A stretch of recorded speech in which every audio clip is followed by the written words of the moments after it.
Bom dia, boa tarde, boa noite, meus amigos. Hoje eu vou falar de um assunto que as pessoas têm dificuldade para entender. A inflação. Sim, muita gente ainda tem dificuldade para entender o que é inflação, não entende como afeta a sua vida, não entende como afeta os preços. Mateus, o preço está subindo, mas é a inflação, é só o custo do produto, o que é, como funciona. Bom, eu vou explicar tudo nesse vídeo de hoje sobre o que é inflação, como a gente controla, se ela é boa, se ela é ruim, por que a gente tem esse sistema de inflação aqui no país e muito mais. Bom, se você não me conhece, eu sou o Matheus, estou aqui para te ensinar a investir da melhor forma com todo o conhecimento de base que você precisa. Se você não sabe, eu também posto conteúdo sobre isso lá no meu Instagram, que está aqui, pode, né, tá aqui, ó, me procura lá, ó, aqui. E também, por favor, se inscreva nesse canal. Então, bora pro vídeo. Bom, começando a explicação sobre o que é inflação. Ela é um aumento generalizado de preços. É isso. Vamos supor que você vai no mercado e só o preço do feijão subiu. Feijão era R$ 15 o saco, passou para 20. É inflação, Matheus?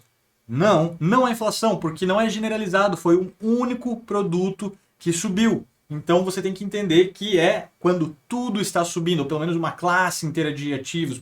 Por exemplo, assim, alimentos, por exemplo, num sentido geral. Todos os alimentos subiram 10, 15, 20%. E por que isso ocorre?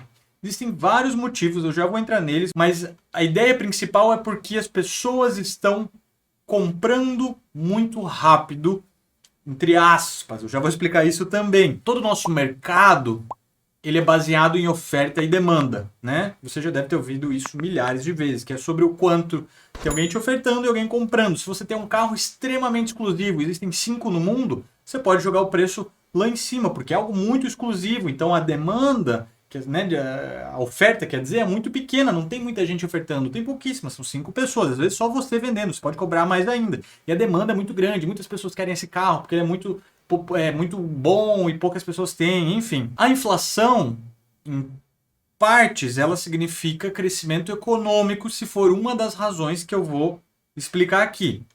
Para você entender direitinho o que eu quero dizer, vamos supor que um ano atrás você tinha R$ 1.000 na sua poupança. Você chegava no mercado e você conseguiria comprar o equivalente a R$ 1.000 desse tipo de coisa. Só que a inflação ela está um pouquinho acima de 10%, mas vamos arredondar 10% aqui. Isso quer dizer que, ao passar de um ano, no final desse um ano, seu dinheiro vale 10% a menos. Ou seja, você só consegue comprar R$ 900 de produtos com esses mesmos 1.000 que você tinha. Então, a inflação é isso, essa porcentagem é o quanto que ela vai reduzindo do seu poder de compra. Essa é uma palavra-chave. Poder de compra. Indo para então aqui os motivos da inflação. Nós temos 3 motivos específicos. Oferta e demanda. Então, vamos supor que, né, nesse exemplo do carro, oferta e demanda. Mas vamos mudar aqui para ficar um pouquinho mais claro. Vamos supor que seja o trigo. O trigo serve para fazer muita coisa. Aí ele faz pão, faz a pizza, faz um monte de coisa. Vamos supor que a gente está tendo um grande problema de seca no Brasil inteiro. Não dá mais para ter trigo. Ou qualquer outro alimento que vai nesse meio aí, qualquer outro subsídio disso aí que vá no meio. Acabou. Não tem, a gente não consegue mais fazer o nosso trigo e nosso pão. Isso quer dizer que a oferta vai diminuir, a gente não tem o tanto que a gente gostaria de ter para oferecer, só que a demanda continua alta, as pessoas ainda querem comprar, as pessoas querem mais. Só que o agricultor que teve seu prejuízo, ele precisa compensar esse prejuízo. Então ele fala, nossa, mas tem um monte de gente querendo ainda e eu tenho pouco para oferecer, eu vou aumentar um pouco o preço aqui, que as pessoas estão querendo, elas vão pagar para mim. A pizzaria, por exemplo, ou o padeiro, eles vão aumentar esse preço também, você vai acabar pagando um pouquinho mais, só que você está pagando mais. Aí o padeiro fala, pô, o agricultor já aumentou, o que faz no meio aqui também já passou. Agora eu vou aumentar um pouquinho também. E assim todo mundo começa, porque a outra padaria vai ver. Por que essa padaria aumentou aqui? Ela aumentou o preço, continua vendendo igual, e por que eu estou vendendo mais barato e não aumenta? Então ela aumenta também. Então todo mundo começa a aumentar. Essa é sobre a oferta da lei e da demanda. Então às vezes você tem que entender que algum produto pode estar faltando e tem demanda demais. Do lado oposto, se a gente tem algo sobrando, tem trigo demais, está apodrecendo, já porque o agricultor não tem para quem vender, a demanda é muito baixa, então ele abaixa esses preços para equivaler, para ele conseguir fazer isso girar, para ele vender. Então esse é um dos motivos também. O segundo é o aumento do lucro privado. Como assim, Matheus? Vamos supor aí que só exista um banco no Brasil, só tem um banco no Brasil. Esse único banco, ele pode colocar os preços que ele quiser, ele pode aplicar os preços que ele quiser para todas as operações dele, porque ele não tem concorrentes para bater de frente com ele, para dizer é isso, não é isso, tá muito caro, tá muito barato, as pessoas vão ter que pagar. Simples assim, porque ele é o único que tem aí. Por isso que nós temos leis contra monopólios aí, e todo outro cartel, enfim. Por exemplo, tem 5 bancos, mas os 5 bancos conversam entre si que todos vão aumentar o preço. Isso é cartel. E o terceiro motivo de inflação é o aumento de custos de produção. Um dos maiores exemplos que a gente tem é a crise do petróleo de 1970. Por quê? A gente teve problema com o petróleo, o preço do barril foi lá para cima, então toda a cadeia que vem em seguinte, tudo que vem para frente, vai ter esse problema. Toda a distribuição de combustível, o plástico, enfim, todos os derivados do petróleo. Para você ficar mais inteirado sobre exatamente como funciona isso, você pode considerar a inflação como se ela fosse o sal, né? O sal que você coloca na comida. Um pouquinho, perfeito, é para isso que você quer, é isso que você gostaria. E do outro lado, o excesso desse sal vai deixar a comida horrível, ou seja, ela estraga a economia. Você lembra que no início eu falei que é quando as pessoas estão comprando rápido demais, consumindo rápido demais? Exatamente isso. Imagina que em algum setor específico, sei lá, no setor dos professores, o salário dos professores agora passou de, sei lá, 5 mil reais base para 50 mil reais. E nós temos muitos professores aqui no país. A capacidade financeira desses professores subiu muito, né? Então eles conseguem comprar muito mais coisas, eles começam a acelerar o mercado, eles começam a comprar muito mais. Então é importante você notar que essa velocidade de consumo pode sim acarretar a uma inflação muito alta, porque a gente está tendo um giro muito grande, não necessariamente a oferta está acompanhando a demanda. Vamos supor que esses professores agora mudou. Foi só professores de Florianópolis. Para ficar um pouco mais claro, só os professores de Florianópolis agora ganham 50 mil reais. Eles estão comprando todas as casas mais caras que tem aqui de Florianópolis. Então, se alguém tinha uma casa que valia 1 milhão e aí a do lado valia 2, então ele vai falar, bom, se a do lado foi vendida por 2, eu posso subir a minha para 250. Então você está gerando uma inflação artificial em cima disso. Vamos supor que também na rua, o vendedor do picolé, ele cobra R$2, ele conversa com todos os amigos dele, eles começam a cobrar 5 pelo picolé, outro significado da inflação artificial. E nós temos aqui agora a oferta e demanda sobre o dinheiro. Isso que é importante saber, que é uma diferença aqui interessante. Quem é que imprime o dinheiro? O governo. Só o governo pode imprimir dinheiro. Se você fizer isso, você vai preso, porque isso é um crime. Então o governo ele quer pagar as contas dele, porque ele tem inúmeros programas sociais que ele criou sem responsabilidade nenhuma, e ele não tinha dinheiro para isso, e ele não vai tirar da educação, porque senão dá problema, ele não vai tirar aí da saúde, que dá problema, ele não vai ficar tirando ali daqui, que vai dar problema já pro candidato aqui, né? O político vai falar, opa, minha base eleitoral não vai gostar tanto. Então o que eles fazem? Eles vão lá e imprimem mais dinheiro. Só que agora você tem muito dinheiro no mercado. Lembra o que acontece quando eu falei que tem uma oferta muito grande? As coisas elas começam a mudar de preço, certo?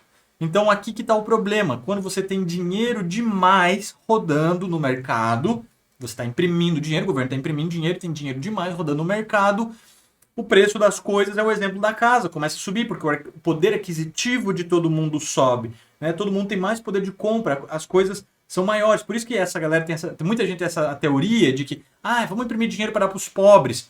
Você vai estar, na verdade, prejudicando os pobres, porque está aumentando a inflação. E a inflação ela prejudica os mais pobres diretamente, os mais ricos nem tanto. Porque a inflação ela vai corroendo o poder de compra, mas o poder de compra do rico já é muito alto. Para ele, se cair 2, 3% do poder de compra dele, não muda. Para o pobre, cair 2, 3% é um impacto muito grande. Então a impressão de dinheiro ela gera inflação.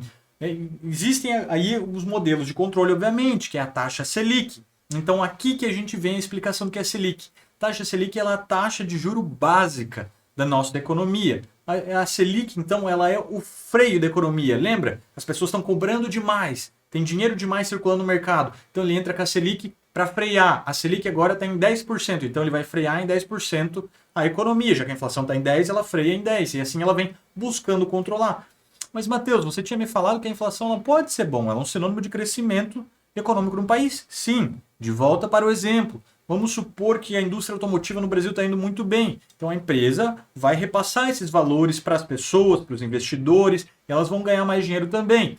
Aí que começa todo, de novo, as pessoas têm maior poder aquisitivo, começam a comprar mais, blá blá blá. Você já entendeu a história. Então por que ela é boa e é ruim ao mesmo tempo? Porque a inflação é igual ao sal. Lembra que eu falei? Uma pitadinha correta ela é muito boa. Vários países adotam esse modelo. Vários países assim. Nós temos mais de 100 países no mundo que adotam esse modelo de inflação para controle com taxa de juro básica, a inflação, né? Para conseguir controlar a economia. Outros fazem de jeito diferente, isso fica para um outro vídeo, mas assim como o Brasil, Estados Unidos, vários outros países envolvidos, subdesenvolvidos do mundo, adotam esse modelo, que é justamente a inflação está subindo, você entra com a Selic e freia. Nos outros países, obviamente, chama outro nome, não é Selic, mas sim a Selic, ela é a taxa de juro básico, então ela é o nosso freio, entendeu? Ficou claro aqui o que é a Selic? A Selic, ela é o freio da economia, justamente porque ela está acelerada demais, a gente tem que dar uma parada. Então, por que a gente teve um problema agora, por exemplo, durante a crise sanitária, durante a pandemia? Qual que foi o grande problema que a gente teve? Os nossos meios de produção pararam, então as coisas começaram a ficar escassas, porque os mercados estavam fechados, as lojas, as empresas, as indústrias, então as coisas começaram a ficar escassas, o preço de tudo começa a subir, e as pessoas querem subir mais. Eu moro num apartamento alugado, então o preço no mercado ficou mais caro, e o dono do apartamento vai falar, bom, eu estou tendo um custo muito maior para ter o estilo de vida que eu tenho, então eu vou repassar isso para o meu inquilino, que é o Matheus. Então eu vou aumentar o preço que ele está pagando aqui pelo aluguel. Então assim, ele está cobrando mais de mim. Eu tenho meus próprios clientes. Eu falo, nossa, mas o aluguel ficou caro demais agora. O que eu faço? Vou repassar para meus próprios clientes. Então isso que é a inflação, é quando é generalizado, quando todo um setor está sendo afetado, não é um único. Entenderam? Então é por isso que a gente precisa separar uma coisa da outra. A gente precisa separar o que é um problema pontual do que é a inflação. A inflação é generalizada. Então lembrando, o ponto base seria a oferta e demanda, que ela vem para o ponto 1, ponto 2, ponto 3. O primeiro ponto da inflação é oferta e demanda. O segundo, aumento dos lucros privados. Ou seja, tem o banco, mas o banco, entre aspas, ele só tem um ofertante também. Então é a base do segundo. Aumentos dos custos de produção. Também vem em relação aqui à oferta e demanda, só que pode mudar, por exemplo, a diferença desse da oferta e demanda, por exemplo, o governo passou uma lei específica que agora tem que ter 10 investigadores olhando a produção do trigo para ter certeza que está fazendo negócio bom. E é custeado pelo produtor. Então olha como caro que fica isso. Então aumento do custo de produção, então vai ser repassado para o trigo. Só que isso é um problema do trigo, né? Não é generalizado. Então é importante a gente entender esses problemas, se eles são pontuais ou escaláveis. De novo, então, só recapitulando a aula rapidinho aqui. O governo imprime dinheiro, isso é ruim para a economia, porque ele acelera demais a economia, né? Acelera demais as compras, as vendas, então é muito ruim. Então a Selic tem que subir junto para acompanhar. A gente tem uma meta, se você entrar no site do Banco Central, você vai ver que a gente tem uma meta de inflação que é super importante, a gente está aí dentro dessa meta para manter a economia boa.